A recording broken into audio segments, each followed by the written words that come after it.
vocero del presidente. La sumo a Jessica Bossi, nuestra periodista estrella de la política argentina. Hola, Jessy. Hola, Tato, ¿cómo estás?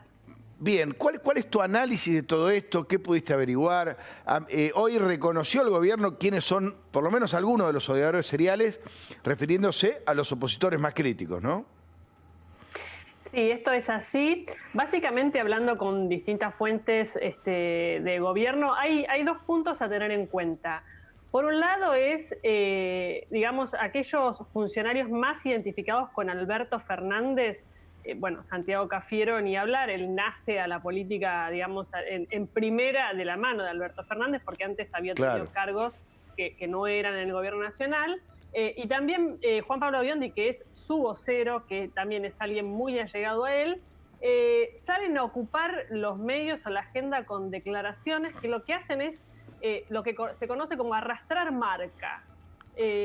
Hacen que estén todos hablando de ellos, de sus declaraciones, y tratar de generar una especie de pararrayos sobre la figura de Alberto Fernández, que hasta hace unas semanas era el único vocero.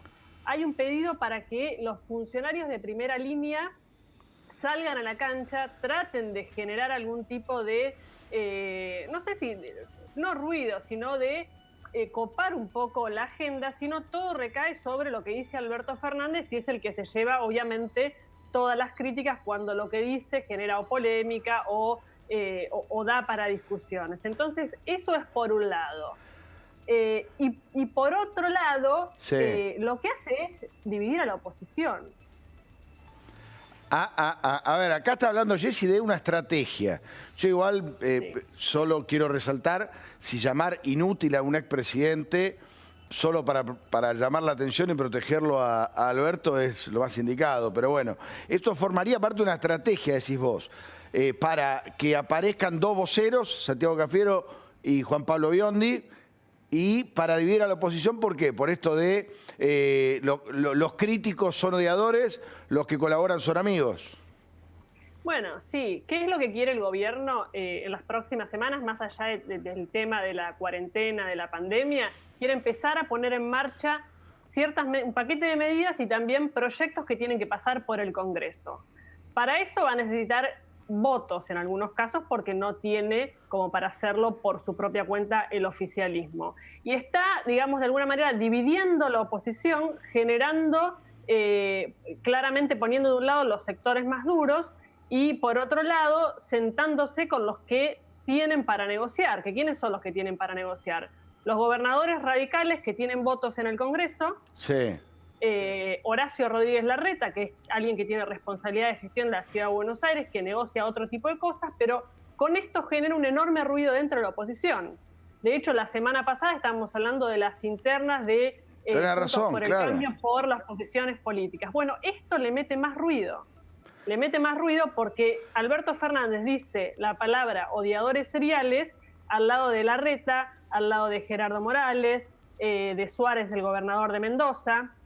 Lo hace en ese contexto, con lo cual esto es parte de una estrategia, más allá de que no lo van a decir que esto es parte de una estrategia. A ver, muy interesante lo que dice Jessica. Claro, Alberto habla de odiadores seriales junto a un montón de opositores, ahí mismo, pero opositores que colaboran. Jessy, te invito a sumarte y a invitarlo a Rosendo Fraga, que ya está, lo tenemos en su casa, ¿puede ser, a Rosendo?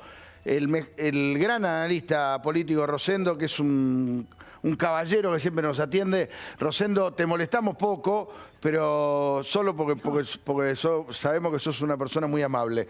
Pero queríamos escucharte con esto. Primero, buenas tardes, buenas noches, ya no se sabe qué hora es, ¿no? Bueno, mirá, vos me hiciste una referencia que yo te podía dar una visión histórica. Sí. Y creo que sí te la puedo aportar. A ver. ¿Sabes que el 25 de mayo de 1910, en el diario La Nación, un político intelectual muy destacado de ese periodo, Joaquín B. González, ministro 2 veces, redactor del primer Código del Trabajo, fundador de la Universidad de La Plata, etcétera, publica un artículo donde plantea la ley del odio.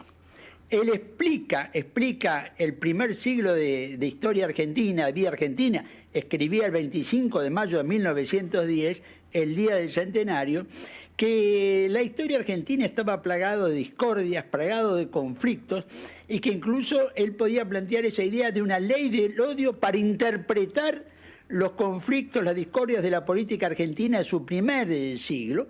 Esa ley del odio donde decía que al adversario se lo transformaba en enemigo, etcétera, etcétera. En los años siguientes, Joaquín B. González desarrolló más esta idea, ¿no es cierto?, de la ley del odio como interpretación de la historia y la política argentina. Te digo esto porque es una visión histórica hace mucho tiempo, pero que te explica de que esta tendencia, ¿no es cierto?, por el concepto del odio, no nace hoy, no aparece hoy, ¿no es cierto?, sino que tiene raíces muy, muy profundas. Mi opinión, como decía, ¿no es cierto?, Joaquín B. González, hace más ya 110 años, para ser exacto, yo creo que eso es algo tremendamente negativo, y coincido con esa visión de hace tanto tiempo, que esa tendencia que él llamaba ley del odio, esa capacidad de concertar, la capacidad en alguna manera de acordar, de buscar espacios comunes, de aceptar al otro como adversario y no como enemigo, es una de las causas en la política, o a lo mejor la causa en la política, de nuestros fracasos. Bueno, gran tradición, entonces está trayéndonos Rosendo. Ya en 1910 se hablaba del odio como sí, es como la negación del otro, es convertir en enemigo a un adversario. Ahora, Rosendo, a mí me llama mucho la atención que Alberto haya usado la palabra odio, ¿no?, que haya traído esta palabra, porque es una palabra muy fuerte además, ¿no?, dicha por el presidente, ni hablar. A ver, totalmente de acuerdo, pero permitime plantear una conjetura. Yo una vez te he comentado, una cosa es la información, otra la opinión y otra la conjetura.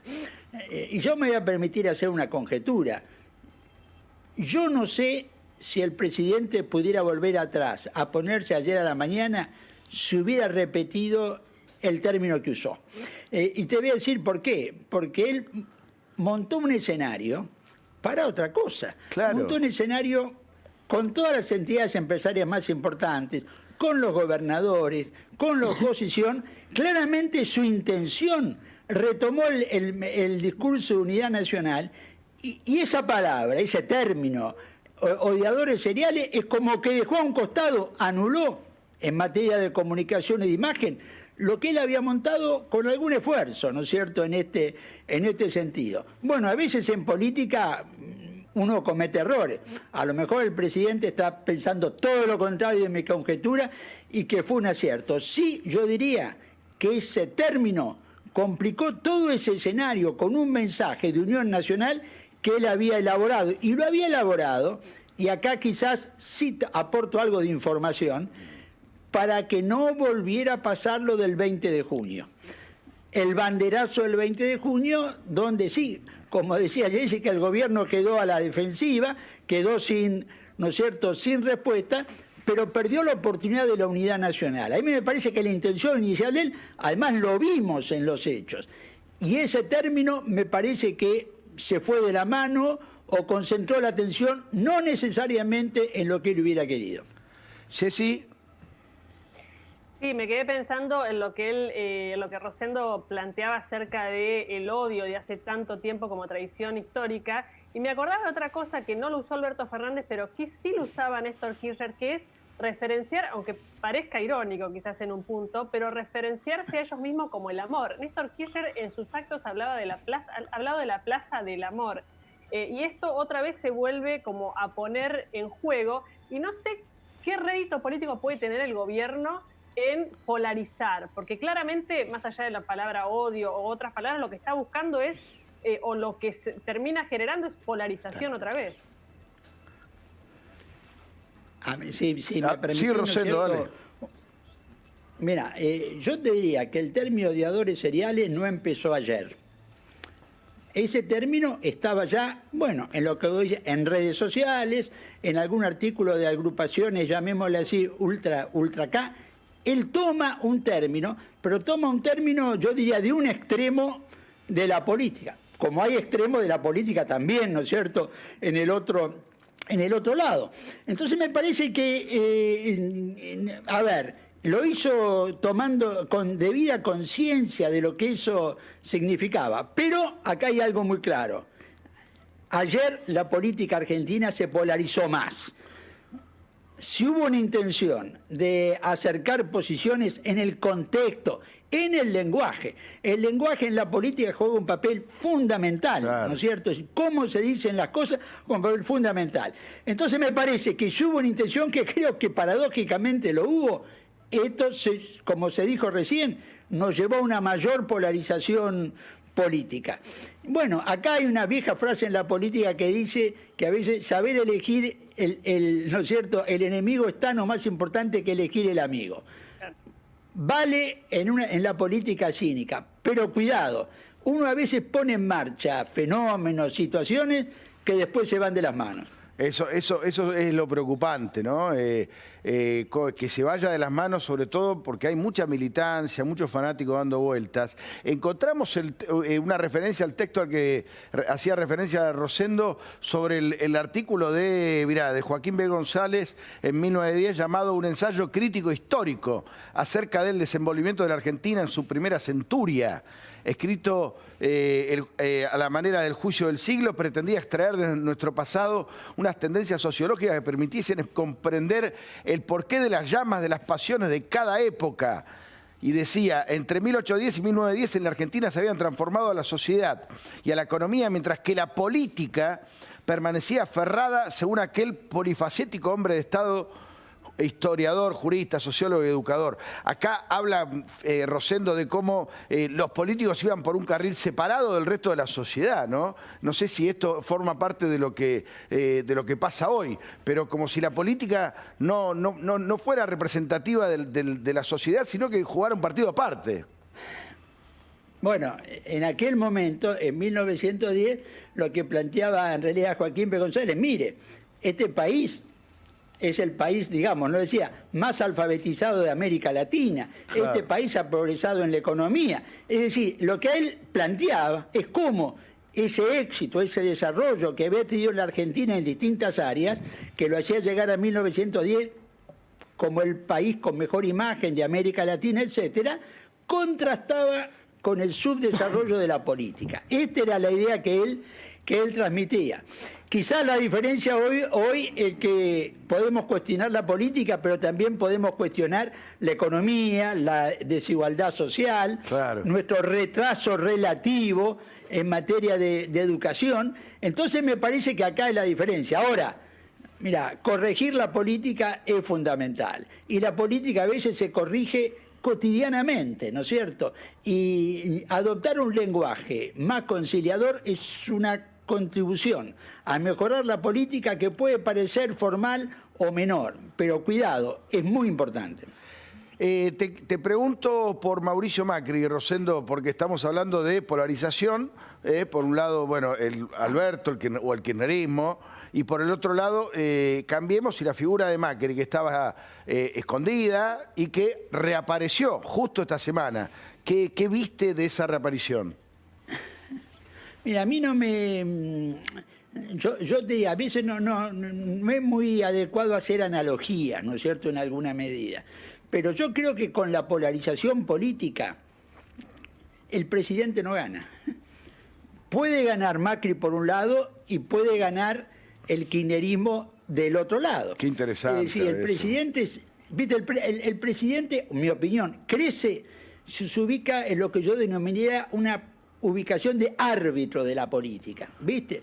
Donde él se aleja de los extremos, busca la conciliación, pero la dinámica en este momento de los últimos días, ¿no es cierto? Y bueno, la aparición de Macri, ¿no es cierto?, genera a su vez la reacción del kirchnerismo, ¿viste? La política es como se está repolarizando. Ahora, me parece que lo que el presidente tiene que ubicarse es al margen de la polarización, ponerse sobre el centro, ser el presidente árbitro que en alguna medida acerque posiciones, resuelva conflictos. Yo sé que no es fácil porque la coalición oficialista es una coalición de hecho, con sectores diferentes, sectores encontrados, y que esto condiciona las decisiones. Pero me parece que Alberto Fernández no es el beneficiario de una mayor polarización política. Muy interesante. Jessy. Sí, me preguntaba si es posible con este nivel de polarización en la política afrontar lo que viene, que va a ser durísimo desde el punto de vista de la crisis económica, más allá de lo sanitario, crisis social. Digamos, ¿es posible con este nivel de confrontación atravesar el escenario que viene? Yo creo que es muy difícil, y cuanto más se polarice la política, más va a complicar enfrentar con éxito la etapa que viene. Hoy está terminando una reunión que está pasando un poco desapercibida por todo lo que está sucediendo, de la Comisión de Pastoral Social del Episcopado, con dirigentes sindicales, empresarios, movimientos sociales, etcétera. Y ahí el presidente, ¿no es cierto?, de la Comisión Episcopal reiteró algo que ya lo dijo hace un mes. Dijo, después de la pandemia sanitaria, viene la pandemia de la desocupación, del hambre, de la pobreza. Y me parece que lo que tiene que hacer es tomar conciencia sobre la necesidad de bajar el nivel de conflicto de la política, hacer una agenda común donde habrá que dejar temas, ¿no es cierto?, a un costado y a otro costado. Pero hay que asumir que vamos a un momento realmente muy difícil en la Argentina, que sin querer ser argentinocéntrico, el segundo semestre viene un escenario muy difícil en lo económico-social en todo el mundo también. Rosendo, vos también, bueno, sos un analista internacional también. ¿Cómo lo ves parado, Alberto, en este contexto? En las últimas semanas se declaró, bueno, que declaró que extrañaba a Chávez, se declaró, bueno, la Argentina no votó en contra de Venezuela, dijo que él y el presidente de México eran los únicos que querían salvar el mundo. ¿Qué está haciendo la Argentina a nivel regional? ¿Qué nos quiere decir Alberto hacia el mundo? Bueno, a ver, yo creo que a lo mejor en un momento, ¿no es cierto?, el presidente trató de ir por un camino intermedio y que las circunstancias lo fueron desviando de ese camino intermedio. Vos sabés que la neutralidad en política nunca es neutral. Es decir, la neutralidad siempre tiene un sentido. Cuando Argentina fue neutral en la Segunda Guerra Mundial, esa neutralidad terminaba siendo una actitud proeje en el contexto político en la región, viste, que se materializaba en este momento. Yo creo que hay dos cuestiones que el presidente tiene. Primero, asumir una. El gran conflicto global estratégico, más allá de la pandemia, es entre China y Estados Unidos por la hegemonía global. Claro. Esto es así, después. Ahora, ¿cuál es el interés de Argentina en este conflicto? Yo creo que la Argentina tiene que tratar de ubicar una posición de equilibrio, una posición de equidistancia, porque tiene relaciones económicas con un término, tiene relaciones regionales, políticas con el otro, pero el interés nacional para mí es ese. Hay que observar con mucho cuidado este tema, y este para mí es el primer tema de la agenda, porque errores en esto pueden complicar mucho. Segundo, yo creo que el presidente tiene que revisar, esta es una opinión personal, un tema que es el Grupo de Puebla. El Grupo de Puebla es un agrupamiento de líderes políticos, la mayoría expresidentes de América Latina, sí, medio retirados, de lo que se autodenomina progresistas, ¿no es cierto? Ahora, el único presidente en ejercicio que forma parte del Grupo de Puebla es Alberto Fernández. López Obrador no ha querido formar parte del Grupo de Puebla porque considera, de acuerdo a la tradición diplomática mexicana, que el presidente no tiene que formar parte de agrupamientos políticos. El presidente tiene que representar al Estado. Entonces yo creo que este punto, ¿no es cierto?, complica las relaciones con el resto de los países. Claro. Yo diría que, está bien, yo creo que perfectamente, y yo si fuera Alberto Fernández lo haría, que la Argentina participe en el Grupo de Puebla a través de un dirigente político de primer nivel del oficialismo. Es decir, esto me parece, pero el presidente tiene que tomar cierta distancia de eso. El presidente tiene que preservar las relaciones de Estado a Estado. A ver, Rosendo, ya te sacamos un montón de tiempo. La última te la hace Jessy. Jessy, te dejo la última y ya te liberamos. Gracias, muy interesante todo lo que nos está contando Rosendo. A mí me quedó picando esto de idea de que la polarización le sirve a Cristina, le puede servir a Macri, pero a Alberto no. Alberto no le sirve. Tal vez quiere la unidad, pero no le sale. Tal vez quiere la unidad, pero no puede. Qué sé yo. A ver, Jessy, dale. Sí, te quería llevar otra vez a la foto de ayer en Olivos y consultarte qué interpretación le das vos a la ausencia de esa foto, que es la ausencia justamente de Cristina Kirchner.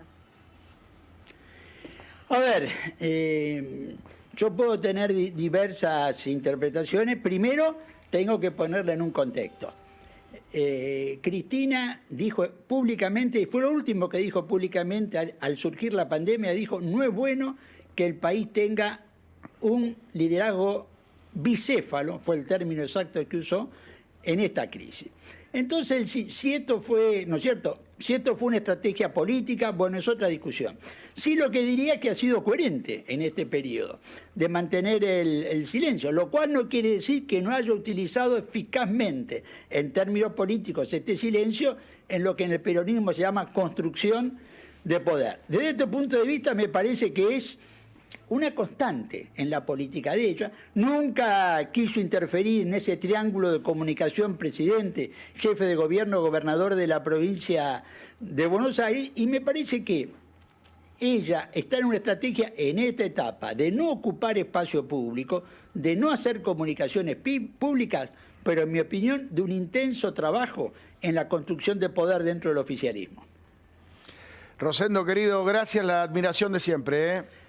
Buen fin de semana. No, gracias a ustedes, muy amables. Hasta luego. Hasta luego. Bueno, un capo Rosendo, Jessy, Sí, muy interesante. Muy interesante, muy interesante. A ver, la idea, a mí me quedó flotando la idea esta de la polarización no le sirve. Bueno, de hecho, Alberto abrió su gestión como presidente llamando a la unidad de los argentinos. Ayer la imagen era eso, ¿no? La imagen de Alberto quería transmitir eso, pero es como si no le saliera, como si Cristina no lo dejara, ¿no? Sí, pero fíjate, Tato, que después de ese discurso que uno puede quizás decir, bueno, se le escapó, digamos, no estaba previsto que dijera esto de los odiadores seriales y se le escapó. Después, ayer y hoy, sus funcionarios siguieron la misma línea. Claro, lo ratifica Santiago Cafiero.